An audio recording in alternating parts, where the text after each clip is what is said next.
इसी कंटिन्यूएशन में, integration by parts के ही कंटिन्यूएशन में हमारे पास एक और क्लासिक इंटीग्रेंड आता है, जिसका जैसे हमने पिछली बार देखा था e to the power x f x plus f dash x D x अगर होता है हमारे पास तो हम डायरेक्ट आंसर लिख सकते हैं e to the power x f x.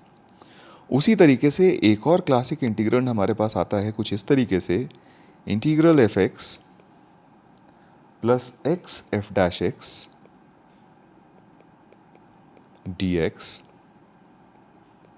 तो इसका आंसर हम डायरेक्टली लिखते हैं x into F X D X, X into F x plus C. अब ये आया कैसे, ये भी समझ लेते हैं। तो प्रूफ अगेन यहाँ पे बहुत सिंपल है। इन दोनों टर्म्स को मैं पहले अलग अलग करके लिख लेता हूँ। तो ये बन जाएगा integral F x plus integral, in fact integral F X D x भी हमें लिखना पड़ेगा, plus integral x into F dash x D x. ठीक है, इस पे मैं लगाता हूँ इंटीग्रेशन बाय पार्ट्स, जहाँ पे एफ एक्स को मैं फर्स्ट फंक्शन मानता हूँ और 1 को मैं सेकेंड फंक्शन मानता हूँ। तो ये बन जाएगा first function that is F x और इंटीग्रल 1 डी एक्स माइनस, अब क्या करेंगे हम, एफ एक्स का डेरिवेटिव यानी एफ डैश एक्स, और इंटीग्रल 1 डी एक्स हमारे पास हो गया एक्स डी एक्स, और यहाँ पे हमारे पास है plus X F dash x D x. Clearly आप देखिए ये दोनों टर्म्स तो बिल्कुल सेम हैं, तो ये दोनों क्या हो जाएंगे, कैंसिल आउट, और कैंसिल आउट होने के बाद यहाँ से जो हमारा फाइनल रिजल्ट बना वो और कुछ नहीं, X into F x plus C बना, है ना। अब चलिए इस रिजल्ट का हम लोग एप्लीकेशन करके देखते हैं कि क्वेश्चन में इसको कैसे अप्लाई करेंगे, है ना। जब तक क्वेश्चन में अप्लाई नहीं करेंगे तब तक हमें कॉन्फिडेंस कैसे आएगा, है ना। तो आइए क्वेश्चन में अप्लाई करके देखते हैं। तो जैसे फॉर एग्जांपल हमारे पास मान लीजिए एक सवाल दिया हुआ है, एग्जाम्पल है हमारे पास integral sine L N X and plus cos L N X D X. तो अब आप देखिएगा तो यहाँ पे डायरेक्टली उस फॉर्म में तो आपको अरेंज करके नहीं मिला हुआ है यहाँ पे, है ना, उस फॉर्म में एग्जैक्टली आपको नहीं दिख रहा है। हाँ, लेकिन हम इसको उस फॉर्म में कन्वर्ट ज़रूर कर सकते हैं थोड़ा मैनिपुलेशन करके। देखिए कैसे, तो मैं क्या करता हूँ, इसको इस तरीके से लिखता हूँ, integral sine of L N x. ठीक है, ये अगर इसको हम एफ एक्स लें तो अब हमें नेक्स्ट टर्म को x इंटू एफ एक्स के फॉर्म में लिखना है, एफ डैश एक्स के फॉर्म में लिखना है। तो यहाँ पे मैं क्या करता हूँ, प्लस x इंटू, अब देखिए sine of L N x का अगर आप डेरिवेटिव करिएगा तो इसका हो जाएगा आपका साइन का कॉस, और एल एन का हो जाएगा 1/x। तो ये बनना चाहिए था cos of L N x upon x, ठीक है, एंड डी एक्स। तो देखिए अब जो हो गया ये हमारे फॉर्म में आ गया। क्यों, क्योंकि अगर आप इस टर्म को, यानी इस टर्म को अगर आप एफ एक्स लेते हो तो ये लिखा हुआ है एफ एक्स प्लस एक्स और ये आपका एफ डैश एक्स है। ठीक है, तो अब हम इस क्वेश्चन का डायरेक्ट आंसर क्या लिख सकते हैं, x इंटू एफ एक्स, और हमने यहाँ पे एफ एक्स किसको लिया, sine of L N X को। तो हमारे पास आंसर हो जाएगा x into sine of L N X plus C. ठीक है, एक और एग्जाम्पल से हम इसको और भी प्रैक्टिस करने की कोशिश करते हैं। नेक्स्ट एग्जाम्पल है हमारे पास integral x plus sine x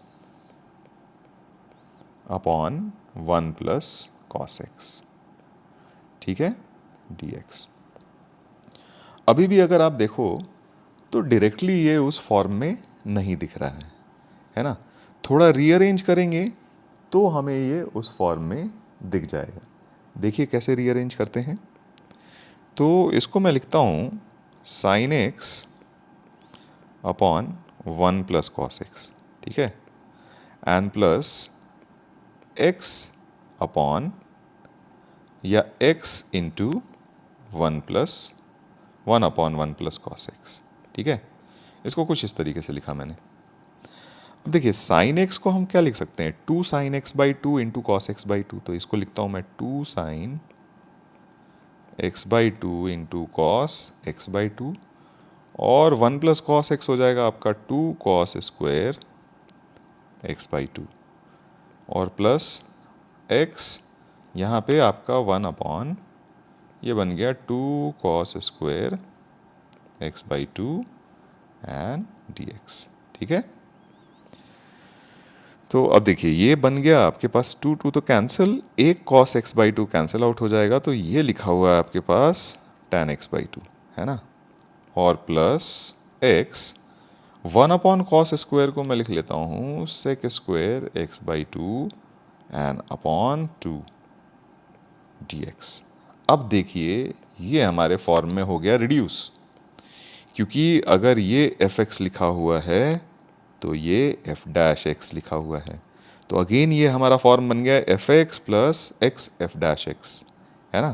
तो हमारा फाइनल आंसर क्या हो जाएगा, एक्स इंटू एफ एक्स, और एफ एक्स के बदले में हमें क्या लिखा हुआ है tan एक्स बाई 2 प्लस सी। तो इस क्वेश्चन का ये हमारा आंसर हो जाएगा। ठीक है, आइए एक और एग्जाम्पल लेते हैं और वहाँ से इसको और डिटेल में समझने की कोशिश करते हैं। तो नेक्स्ट एग्जाम्पल है हमारे पास integral ln x upon 1 plus ln x whole square. ठीक है, dx। तो यहाँ पे भी अगर आप देखोगे तो डायरेक्ट हमें उस फॉर्म में तो नहीं दिख रहा है जिस फॉर्म में हम चाहते हैं, तो हमें क्या करना पड़ेगा, थोड़ा मैनिपुलेशन करके इसको रिड्यूस करना पड़ेगा उस फॉर्म में। तो देखिए यहाँ पे मैं क्या करता हूँ, न्यूमरेटर में जो ln x है उसमें मैं 1 ऐड कर देता हूँ और 1 सब्ट्रैक्ट कर देता हूँ, और यहाँ पे आपके पास बन जाएगा denominator 1 plus ln x whole squared dx। Simplify करते हैं तो एक बार ln x plus 1 upon 1 plus ln x whole square करेंगे तो ये बन जाएगा 1 अपॉन 1 प्लस ln x, और माइनस हमारे पास बन जाएगा 1 upon 1 plus ln x whole squared dx। ठीक है, तो ये हमारे पास एक्सप्रेशन कुछ इस तरीके से लिखा हुआ है। अब हम अगर ध्यान से देखें तो सबसे पहले तो हमें ये देखना है कि अगर हम इसको एफ एक्स मानेंगे तो इसका एफ डैश एक्स क्या होगा। एक काम करते हैं ना, अलग से हम सिंप्लीफाई करके देख ही लेते हैं। तो अगर हमने एफ एक्स माना 1 अपॉन 1 प्लस ln x, तो एफ डैश एक्स क्या होगा, आइए देखते हैं। डिफरेंशिएट करते हैं तो 1 अपॉन एक्स का डेरिवेटिव हो जाता है माइनस 1 अपॉन 1 प्लस, मतलब माइनस 1 अपॉन एक्स स्क्वायर, तो 1 plus ln x whole squared, और ln x का डेरिवेटिव हो जाएगा 1 अपॉन x। चलिए ये तो कुछ काम बनता हुआ हमें दिख रहा है, क्योंकि इफेक्टिवली ये लिखा हुआ है minus 1 upon x into 1 plus ln x whole squared. ठीक है, तो यानी ये जो हमारा इंटीग्रेंड है उसको अगर मैं इस तरीके से कुछ रीअरेंज करके लिखूं कि 1 upon 1 plus ln x plus x into minus 1 upon x into 1 plus ln x whole squared dx, तो अब ये हमारे इस फॉर्म में बन गया, क्योंकि अगर हमने इसको एफ एक्स लिया तो हमने देखा कि इसका एफ डैश एक्स यही एक्सप्रेशन तो आता है, तो ये वापस से लिखा हुआ है F x plus X F dash x, तो हम डायरेक्ट आंसर अपना लिख सकते हैं यहाँ से x इंटू एफ एक्स, और एफ एक्स यहाँ पे 1 अपॉन 1 प्लस ln x है प्लस c, ये हमारा फाइनल आंसर हो जाएगा। ठीक है।